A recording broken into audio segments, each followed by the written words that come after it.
नमस्कार साथियों, स्वागत और अभिनंदन आप सभी का Vijay Singh study group channel में।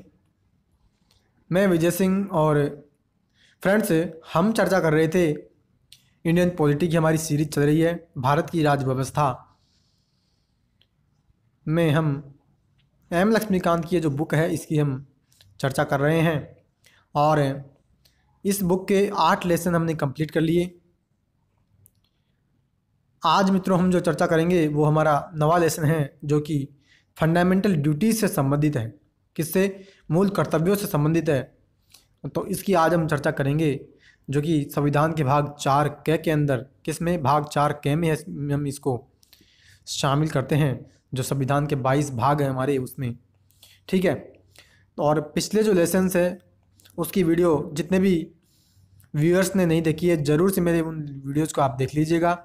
पिछला ही लेसन हमने कंप्लीट किया था डीपीएसपी के बारे में, यानी directive principles of state policy, जिसको कि हम राज्य के नीति निर्देशक तत्व भी कहते हैं। उसकी हमने अनुच्छेद 36 से लेकर के 51 में चर्चा की थी संविधान के भाग 4 में। तो ज़रूर से आप उन वीडियोज़ को देख लीजिएगा। और साथियों आज हमारा लेसन मूल कर्तव्यों से संबंधित है, जिसको कि हमने 42वें संविधान संशोधन अधिनियम 1976 के माध्यम से हमारे संविधान में जोड़ा था। मूल संविधान जो हमारा था, जब हमने 26 नवंबर 1949 को जब हमारा संविधान अपनाया, तब हमारे संविधान में, तब हमारे भारतीय देश के संविधान में यानी भारतीय संविधान में फंडामेंटल ड्यूटीज शामिल नहीं थी। क्लियर? तो साथियों चर्चा स्टार्ट करने से पहले अभी तक आपने मेरे चैनल को सब्सक्राइब नहीं किया है, आप ज़रूर से मेरे चैनल को सब्सक्राइब कर लें। घंटी का जो बटन है उसके ऑल पर क्लिक कर लें ताकि सभी वीडियो का नोटिफिकेशन आपको मिल जाए। आज की वीडियो पसंद आए फ्रेंड्स तो प्लीज़ वीडियो को लाइक करना और ज़्यादा से ज़्यादा दोस्तों में इसको शेयर करना ताकि सभी वीडियो सभी लोगों तक पहुंचे। क्लियर? तो साथियों अब हम चर्चा स्टार्ट कर रहे हैं और ध्यान से सुनिएगा। देखिए मूल कर्तव्यों का मतलब पहले हम समझ लेते हैं।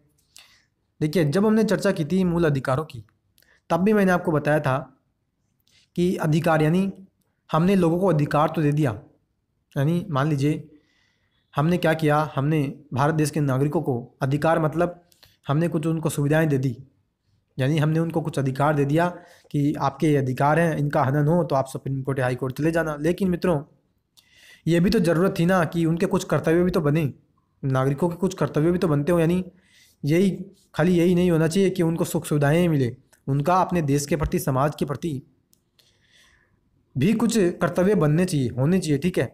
तो जब बाद में सरकार को ये लगा कि वास्तव में लोगों के अधिकार तो हैं लेकिन उनको कुछ कर्तव्य भी अपने देश के प्रति उनका होना चाहिए, समाज के प्रति, ताकि सार्वजनिक संपत्ति हो या वन्य जीव हो, तो इन सभी से संबंधित जितनी भी सुरक्षाएं होती है तो वो भी उनका कर्तव्य होना चाहिए कि वो उनकी भी सुरक्षा करें।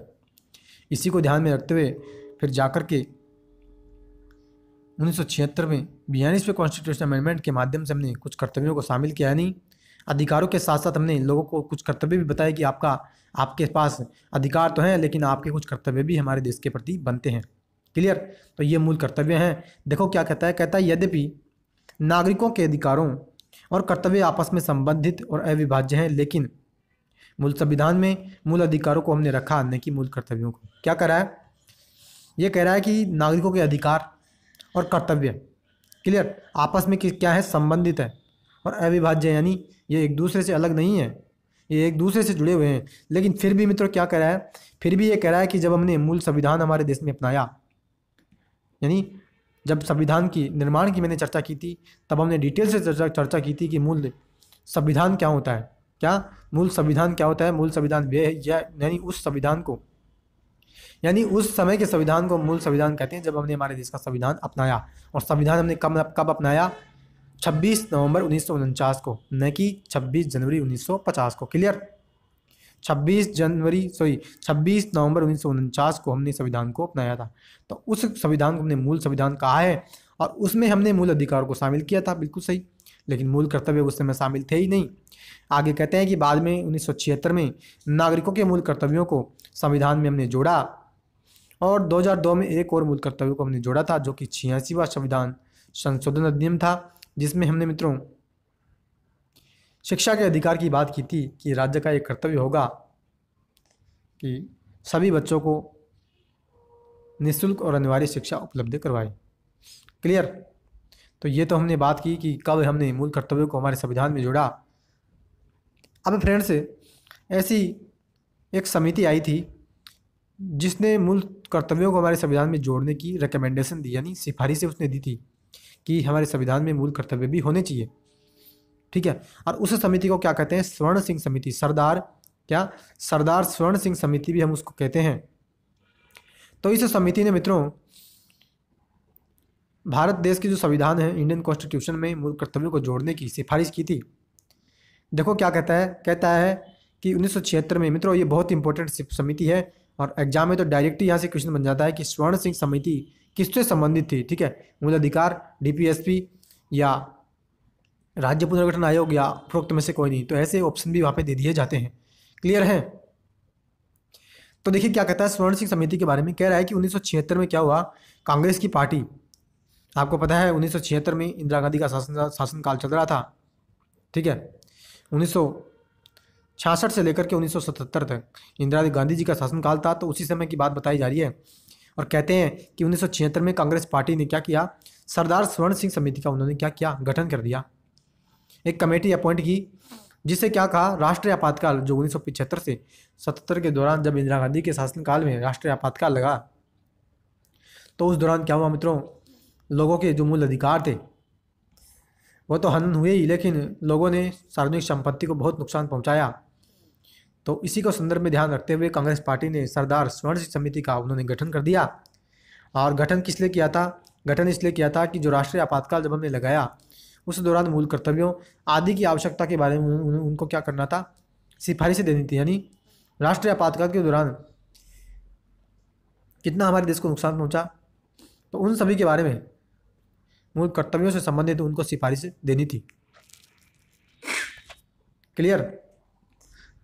तो देखिए आगे क्या बात कही जाती है। आगे कहते हैं कि समिति ने सिफारिश की कि संविधान में मूल कर्तव्यों का एक अलग पाठ होना चाहिए। क्या कह रहा है?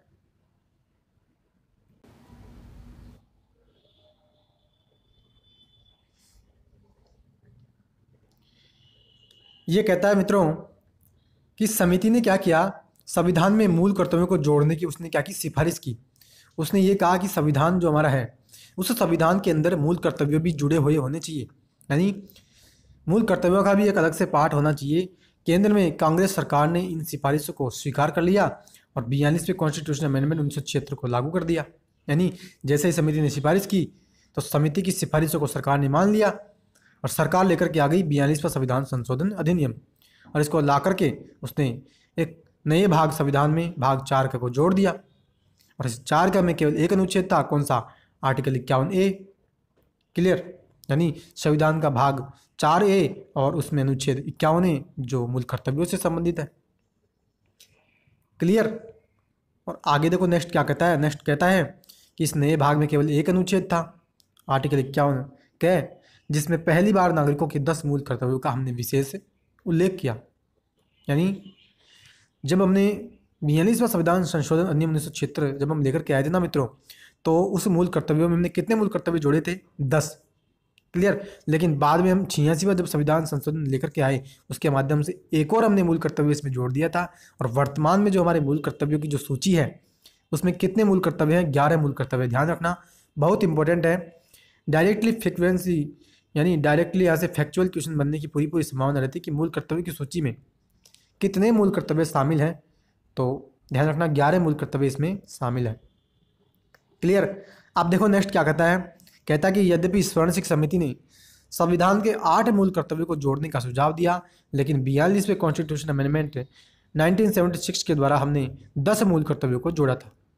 ध्यान रखना ये जो इम्पोर्टेंट है मित्रों कि समिति ने कितने मूल कर्तव्यों को जोड़ने की सिफारिश की थी, बहुत इंपॉर्टेंट है। 8 मूल कर्तव्यों को, कितने को, 8 मूल कर्तव्यों को जोड़ने की समिति ने सिफारिश की थी, लेकिन सरकार ने कितने मूल कर्तव्य जोड़े, 10। कितने जोड़े मित्रों, 10 मूल कर्तव्य संविधान में जोड़े थे। क्लियर।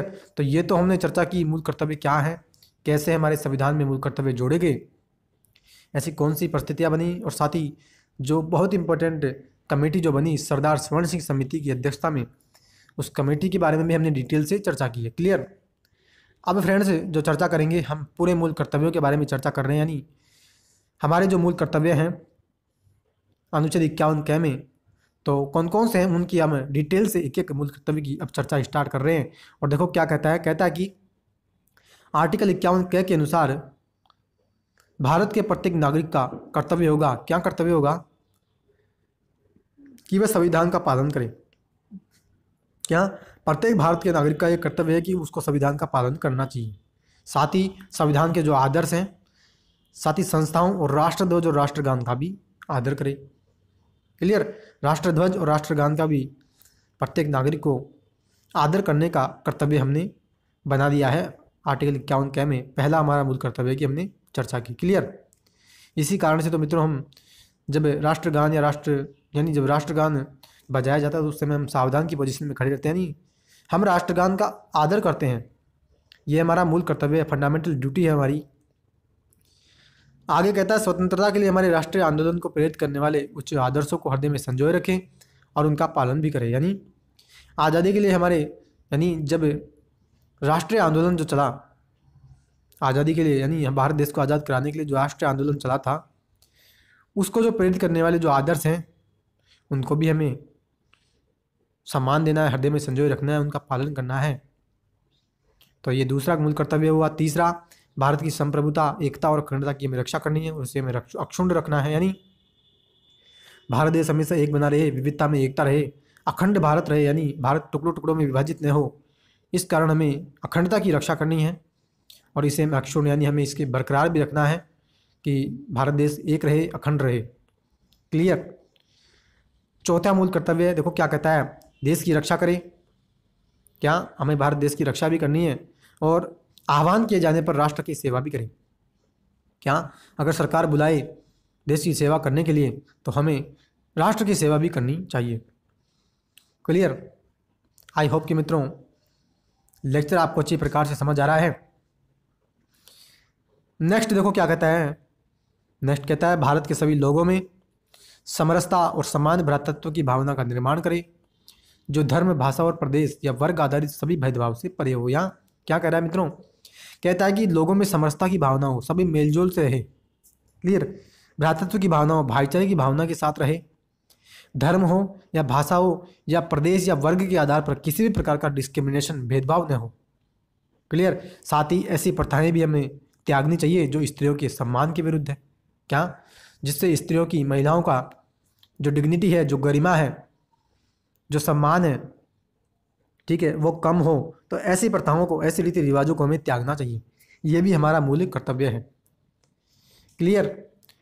नेक्स्ट मूल कर्तव्य फंडामेंटल ड्यूटी देखो क्या कहती है, हमारी सामाजिक संस्कृति की गौरवशाली परंपरा का महत्व समझे और उसका परिरक्षण करे। यहाँ भारत देश की जो संस्कृति है, इंडियन जो कल्चर है, साथ ही इंडियन जो ट्रेडिशन है, परंपराएं जो हमारे देश में हैं, रीति रिवाज जो हैं, सनातन जो संस्कृति है, उसका हमें महत्व समझना चाहिए, उसकी हमें रक्षा करनी चाहिए।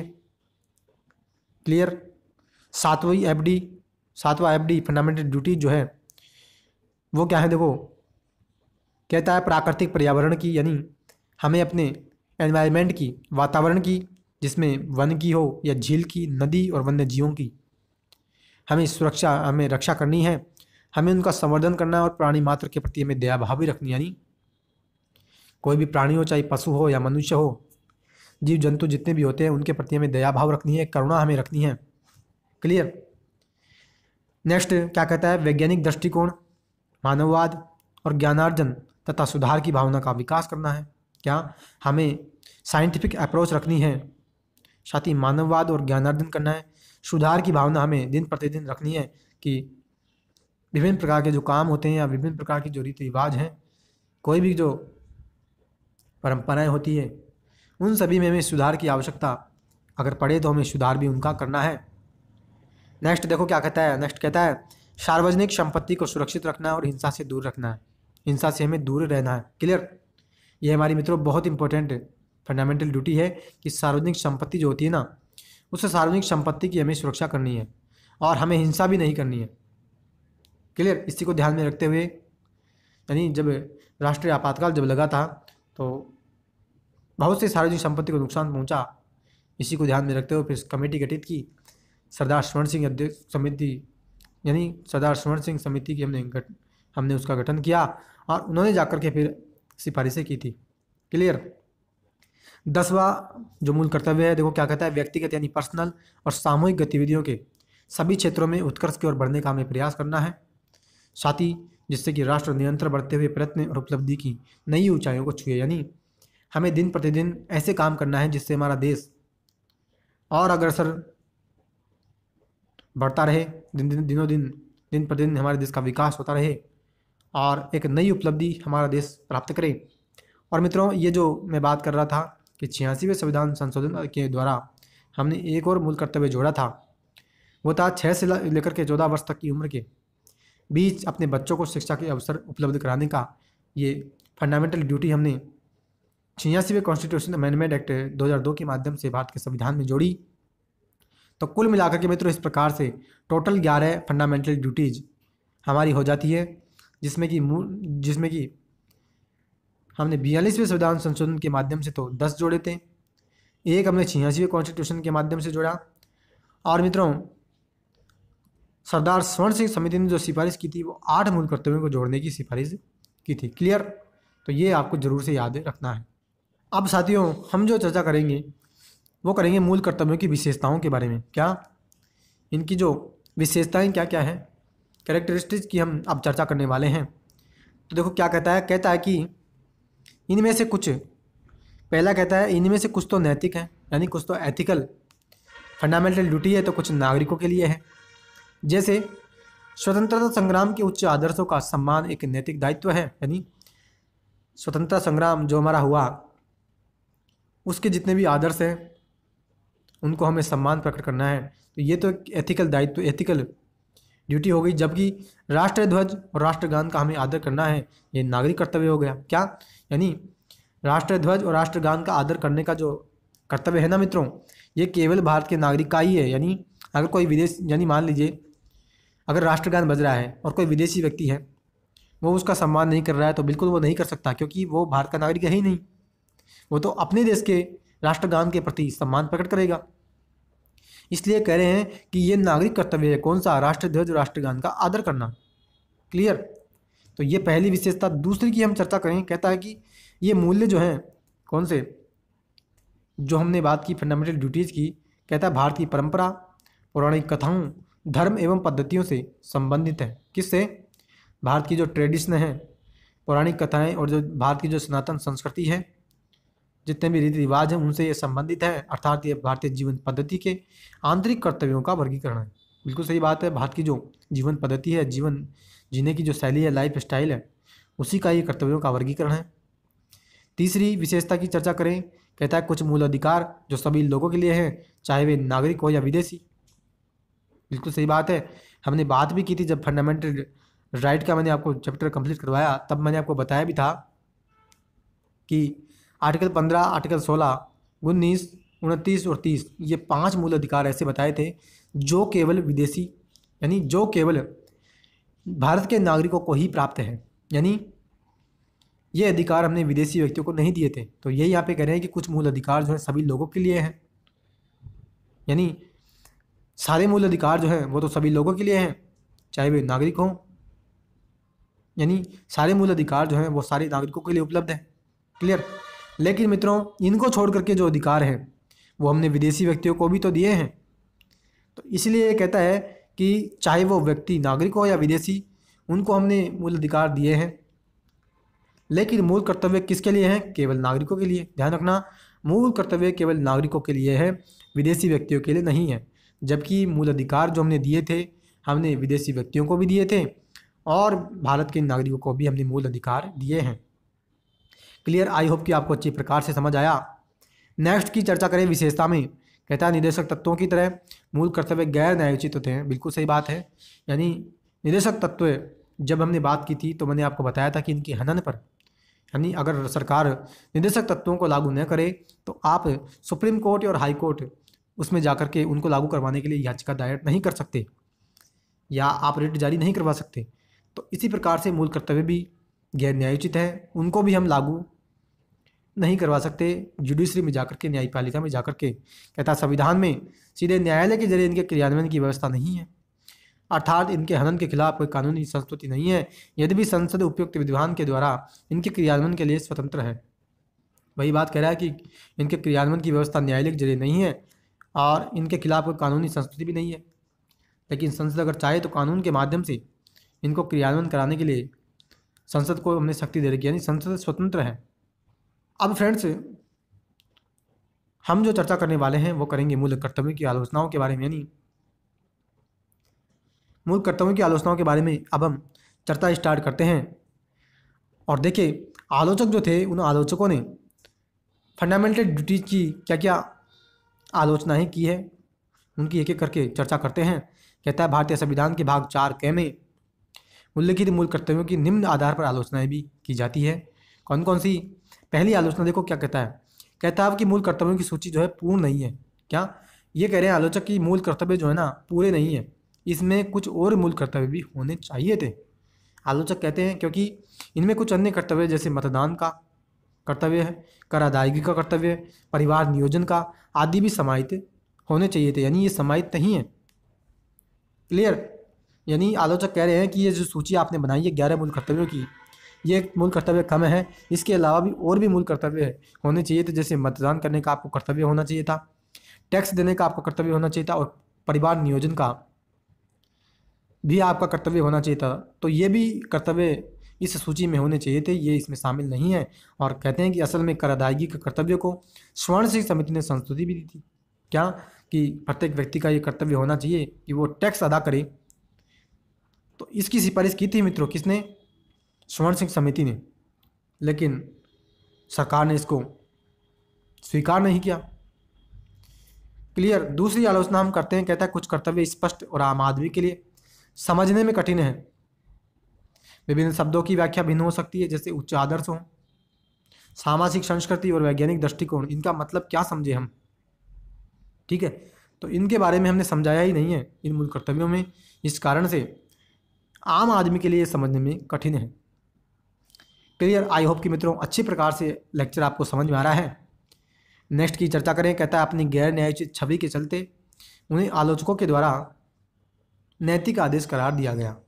क्या गैर न्यायोचित है, इनको लागू करवाने के लिए हम सुप्रीम कोर्ट और हाई कोर्ट नहीं जा सकते, तो इसी का फ़ायदा उठा करके आलोचक कह रहे हैं कि ये तो नैतिक आदर्श है। नैतिकता के आधार पर हमने, यानी आलोचक क्या कहते हैं? आलोचक कहते हैं कि नैतिकता के आधार पर आपने इनको भारत के संविधान में शामिल किया है। और कहते हैं कि प्रसंगवश स्वर्ण सिंह समिति ने मूल कर्तव्य को न निभाने पर अर्थदंड यानी जुर्माना और सजा की सिफारिश भी की थी।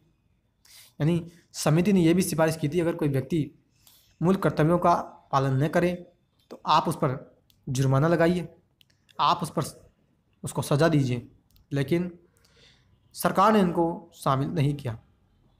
क्लियर? नेक्स्ट की चर्चा करें। नेक्स्ट कहता है कि भारतीय संविधान में इन्हें शामिल करने को आलोचकों के द्वारा अतिरेक करार दिया गया। ऐसा इसलिए कहा क्योंकि संविधान में शामिल मूल कर्तव्यों को उन सभी को मानना है जो संविधान से संबद्ध भी न हो। क्या अतिरेक मतलब सभी व्यक्तियों को इनको मानना है जो भारतीय संविधान से चाहे वो संबंधित है या नहीं है, लेकिन फिर भी उनको उन सभी को इन कर्तव्यों को मानना पड़ेगा। इसलिए संविधान में जो ये मूल कर्तव्य है इनकी आलोचकों ने अतिरेक इनको कहा है। क्लियर? नेक्स्ट जो आलोचना की हम चर्चा करें, क्या कहता है? कहता है मित्रों आलोचकों ने कहा कि संविधान के भाग 4 में इनको शामिल करना मूल कर्तव्यों के मूल्य व महत्व को कम करता है। इन्हें भाग 3 के बाद जोड़ा जाना चाहिए था ताकि वे मूल अधिकारों के बराबर रहते हैं। मित्रों सिंपल सी बात, भाग 3 में हमने चर्चा की फंडामेंटल राइट्स की। किसकी? भाग 3 में फंडामेंटल राइट्स की हमने चर्चा की। तो ये कह रहे हैं कि भाग 3 के बाद क्या आना चाहिए था? भाग 4, और भाग 4 के अंदर फंडामेंटल ड्यूटीज आनी चाहिए थी, जबकि भाग 4 में तो डीपीएस भी शामिल है। ठीक है, और भाग 4 के बाद भाग 4 के जब आता है तब जाकर के आपकी फंडामेंटल ड्यूटी जाती है। तो आलोचक ये कहते हैं कि भैया आपके ये जो फंडामेंटल ड्यूटीज़ हैं भाग 3 के बाद भाग 4 में ये आनी चाहिए थी, भाग 4 के में नहीं होनी चाहिए थी, भाग 4 में आनी चाहिए थी, और जिससे कि क्या होता मूल अधिकारों के बराबर ये मूल कर्तव्य भी रहते हैं। क्लियर? तो ये मित्रों हमने चर्चा की मूल कर्तव्यों की आलोचनाओं के बारे में, डिटेल से एक करके हमने चर्चा की। अब फ्रेंड्स, हम जो चर्चा कर रहे हैं वो करेंगे कि आखिर फंडामेंटल ड्यूटीज जो है उनका आखिर महत्व क्या है, क्या सिग्निफिकेंस यानी इम्पोर्टेंस उनकी क्या है, उनके बारे में एक एक करके डिटेल से डिस्कशन करते हैं।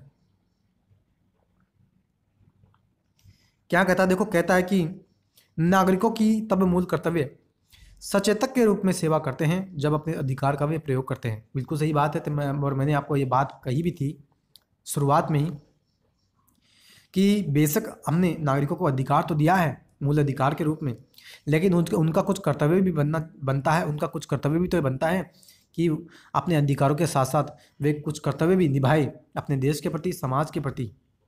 क्लियर। इसी के लिए कहे कि ये सचेतक के रूप में काम कर रहे हैं कि आपने अधिकार का प्रयोग किया है तो आपका कुछ कर्तव्य भी बनता है। यानी यही नहीं है कि आपने सुविधाएं ले ली और आप कुछ कर्तव्य नहीं निभाना चाहते। नेक्स्ट कहता है कि नागरिकों को अपने देश, अपने समाज, अपने साथी नागरिकों के प्रति अपने कर्तव्यों के संबंध में जानकारी होनी चाहिए। ठीक है, यही बात मैं कह रहा था कि देश के प्रति, समाज के प्रति उनका कुछ कर्तव्य भी बनता है, उसकी उनको जानकारी भी होनी चाहिए। क्लियर। तो ये पहला महत्व मैंने आपको बताया। दूसरे महत्व की चर्चा करें मूल कर्तव्यों के बारे में। कहता है कि फंडामेंटल ड्यूटीज राष्ट्र विरोधी, समाज विरोधी गतिविधियों जैसे कि राष्ट्रध्वज को जलाना हो या सार्वजनिक संपत्ति को नष्ट करना, इनके खिलाफ एक चेतावनी के रूप में काम करते हैं। क्या कि कोई व्यक्ति राष्ट्रध्वज को न जलाए, जो देश की संपत्ति है, सार्वजनिक संपत्ति है, उसको कभी कभार दंगे फसाद जब होते हैं तो उनको जला दिया जाता है। तो इनके खिलाफ एक चेतावनी देते हैं कि हमें सार्वजनिक हिंसा नहीं करनी, राष्ट्रध्वज को हमें नहीं जलाना है, हमें देश की सार्वजनिक संपत्ति की रक्षा करनी है, हमें अपने अधिकारों के साथ साथ कर्तव्यों को भी निभाना है। क्लियर। नेक्स्ट महत्व क्या कहता है, मूल कर्तव्य नागरिकों के लिए प्रेरणा स्रोत हैं और उनमें अनुशासन और प्रतिबद्धता को बढ़ाते हैं। बिल्कुल सही बात है। अगर कोई व्यक्ति मूल कर्तव्यों को निभाएगा तो वो अनुशासन में, डिसिप्लिन रूप में रहेगा, अपने देश के प्रति अपने कर्तव्यों का निर्वहन करेगा और कर्तव्यों के प्रति वो प्रतिबद्ध रहेगा। क्लियर। नेक्स्ट की बात करें, नेक्स्ट महत्व क्या कहता है, देखो कि मूल कर्तव्य विधि द्वारा लागू किए जाते हैं। इनमें से किसी के भी पूर्ण न होने पर या असफल रहने पर संसद उनमें उचित अर्थदंड या सजा का प्रावधान कर सकती है। क्या संसद को हमने ये अधिकार दिया है, अगर कोई मूल कर्तव्यों का पालन नहीं करता है तो संसद कानून के माध्यम से, विधि के माध्यम से उस पर जुर्माना लगा सकती है और उसको मित्रों सजा भी दे सकती है। क्लियर। तो ये मित्रों हमने चर्चा की मूल कर्तव्यों के बारे में डिटेल से एक करके।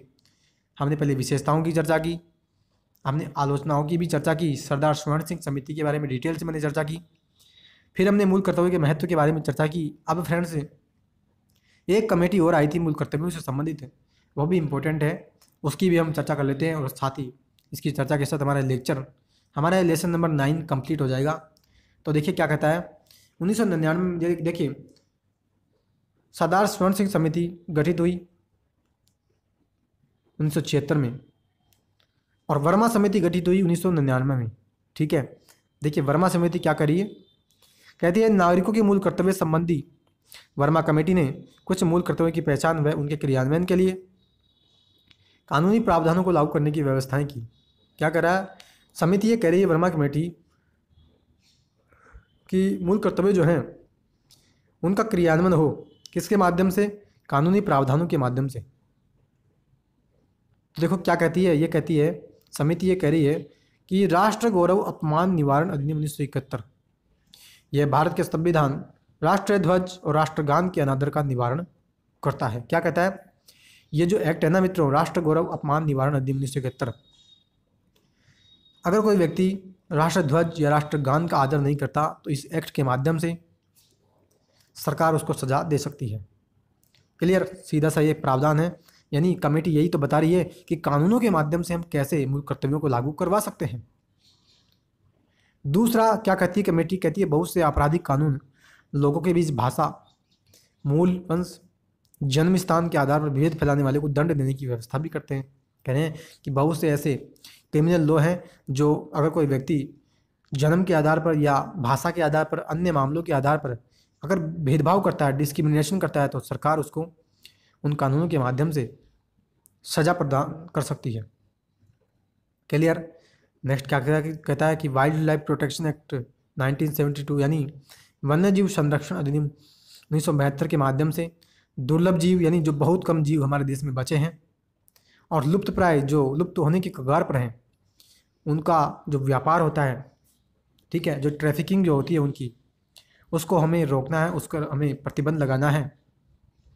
यानी कि जो हमने चर्चा की थी ना मित्रों मूल कर्तव्यों में कि प्रत्येक व्यक्ति का ये कर्तव्य होगा कि वह वन्य जीव पर्यावरण की रक्षा करे।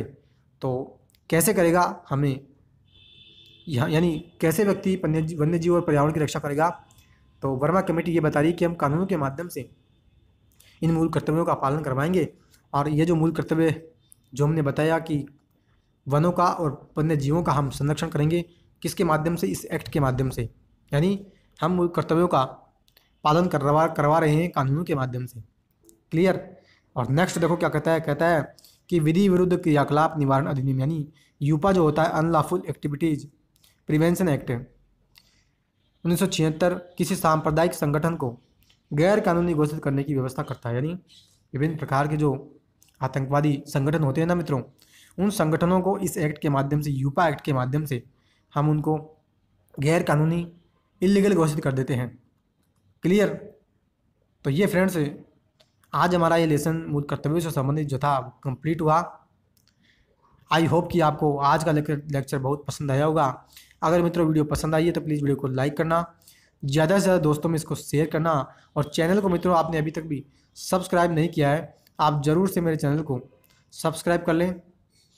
घंटी का जो बटन है उसके ऑल पर आपको क्लिक करना है ताकि सभी वीडियो का नोटिफिकेशन आपको मिलेगा, ठीक है। और मैंने आपको जो कहा था कि हम पूरी कंप्लीट एम लक्ष्मीकांत की बुक के माध्यम से पूरी भारत की राज व्यवस्था, इंडियन पॉलिटी कंप्लीट करने वाले हैं।